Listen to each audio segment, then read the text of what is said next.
playing acoustic shows to forming a band, getting guys on the road, playing with guys that were kind of in that Jackson Taylor scene, like some of the other musicians that were acquainted, and some bigger Red Dirt artists, and using some band guys from different bands. You know how it goes. Yeah. And then, you know, kind of touring regionally as much as I could, because, I mean, when you first start getting out there, I mean, it's so hard. And you want to try and use every connection you can. And just trying to get any show I could and just go. And you kind of like, it's like I tell people like all the time, because I get like people coming up to me now at shows saying, I want to do what you do. I want, you know, I'm a fan of yours and I want to do what, you know, you're doing. I'm like, no, you don't. You know, I mean, you might, I don't know, but it's tough. I mean, it's like, yeah, it's one of those things where I just tell people, man, unless you got a really, really rich family, you better, you know, strap up and get ready for the ride. Yeah, you're going to experience some stuff that is kind of like just in country songs and country life and rock and roll life that you're like, oh my God, this is happening to me. You know, I just, you know, got kicked out of my place. I'm homeless. You know, I just got divorced. You know, I mean, just stuff like that. Yeah. And so you see where those songs come from. Exactly. Yeah, dude, I mean, it's reality. Yeah. I mean, that's it. And so, you know, I just kind of, I mean, that's it. I mean, so I've just been going and going, building and building as much as possible. The last, I would say, probably almost 3.5 years have been a good momentum pop for us since our last album came out. Yeah. We've been touring, you know, pretty much almost nationally since then. I've done 6 West Coast tours in about 2.5 years, 3 years. I was actually supposed to be getting ready for another one before all this, you know, COVID stuff happened. But yeah, I mean, like I thought about it the other night. Like, yeah, I mean, I'm very fortunate to be where I'm at, you know, in music, because, you know, I came from nothing really. Yeah. And so that's kind of a testament into character and everything like that, and how much you're willing to work and put into it. Absolutely. Absolutely.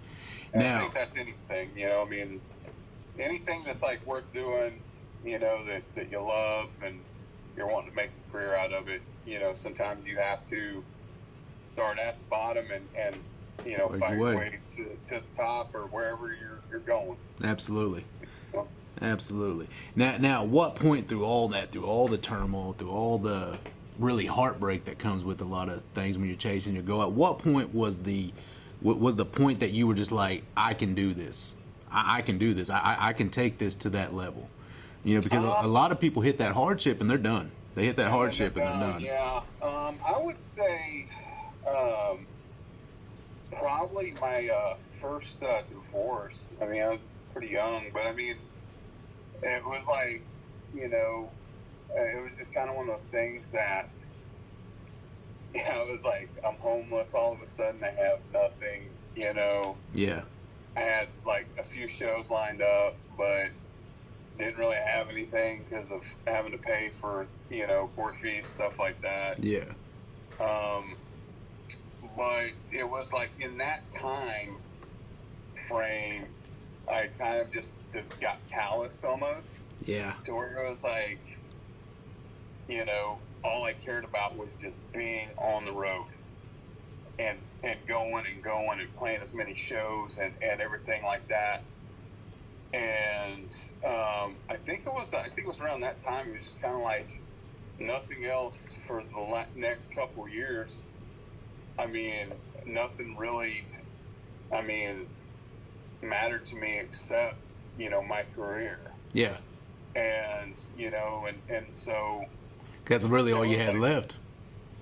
What's that? I said that's really all you had left at that moment. Yeah, I mean, like I would come home and I would come back to Austin and take the day to kind of, you know, chill out, and then I'd go see my daughter over in Houston, and she was just a little baby at the time.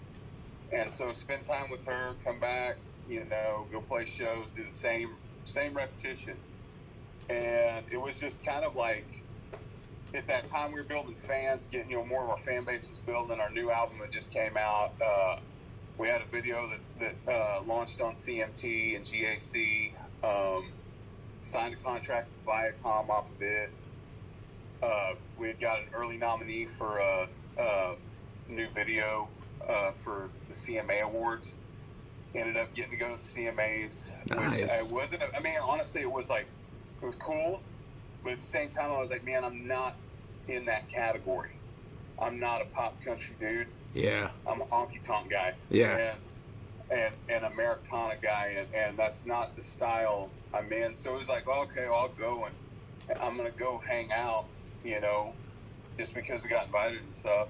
And I hadn't been to Nashville in a long time. And so, we just kind of just kept pumping down the road. I mean, it was, at that time we had more tour dates. We'd done a West Coast tour.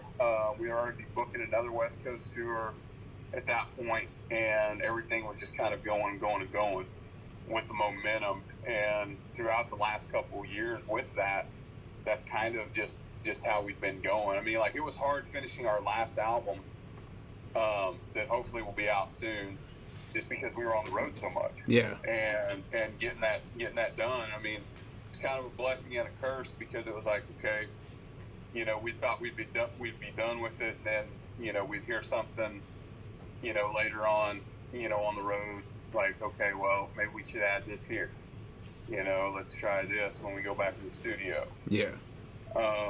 So just that, and then while I was doing that, I was starting to write the next record, which is we'll probably start. I'm supposed to be starting pre-production with that one here in the next couple weeks. But yeah, it's kind of like, I guess, just through all the turmoil through that, and seeing success of, oh, well, I can do this, I can make it, this is, this album here is led to this, we need to follow up, keep going. I love being on the road, I love traveling, I love touring. I think that's kind of the biggest thing is, like, a lot of people, they want to tour, and when they get out and you're pumping 100, 120 dates a year, if not more, that separates you.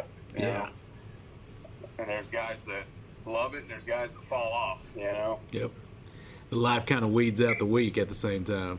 Yeah, it does, man. I've seen it. Oh, yeah, I've seen the guys get out there, and I've told them before, I'm like, man, this ain't a race, dude. It's a marathon. You need to calm down. Yeah. And then by 2.5, 3 weeks out, straight or longer, we get back, they're done, Yeah.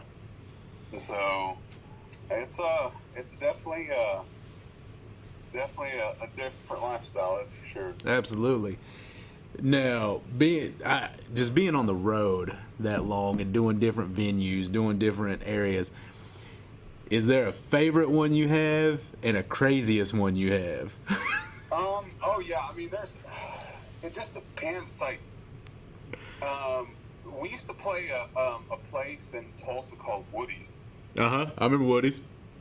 That I think it went away about 1.5 years ago. Yep. Or so. Yep. And man, that place, dude, we would knock it out the park every time, and it was that was always fun and crazy. I love that place. Out in in Arizona, the museum club's really good. We always have a big one there. Mother's Tavern, Huntington Beach. That's always a great show. So you got like different ones from state to state. Oh yeah. Yeah.